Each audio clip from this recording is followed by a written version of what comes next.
Hello everyone, আজকে আবার একটা ছোট্ট মিনি ভ্লগ নিয়ে আসলাম। তো আজকে সানডে, রাত 11টা বাজে, 11টার বেশি হয়ে গেছে। তো আমি জলপাইগুড়ির থেকে যাচ্ছি জল্পেশ মন্দিরের ওইদিকে, কারণ বোলে বম চলতেছে, তাই হাইওয়েতে বেরিয়ে পড়লাম ঘুরতে। আমি বাবার মাথায় জল ঢালতে যাচ্ছি না, আমি একটু ঘুরতে যাচ্ছি মেলাতে। তো দেখো ন্যাশনাল হাইওয়ের অবস্থা দেখছো, একদম ন্যাশনাল হাইওয়ে পুরোপুরি জাম হয়ে গেছে। কি বলবো আর, এত রাতে মানে বাবার এত ভক্ত যে ন্যাশনাল হাইওয়ে দুই দিকের হাইওয়ে ব্লক হয়ে গেছে, প্রচুর পরিমাণে জাম। তো জল্পেশ মন্দিরে কারা কারা আজকে আসো, সবাই আমাকে বলো, দেখা করবো, সবাই খাওয়াবে আজকে মেলাতে, ঘুরবো একসাথে, বুঝলে তো।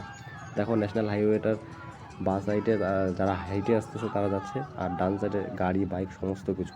এর আগের উইকও সানডেতে এসেছিলাম, বাট এত পরিমাণে ভিড় ছিল না। বাট আজকের মানে সানডেতে কি বলবো, অবস্থা দেখতেই পাচ্ছ কত পরিমাণে ভিড়।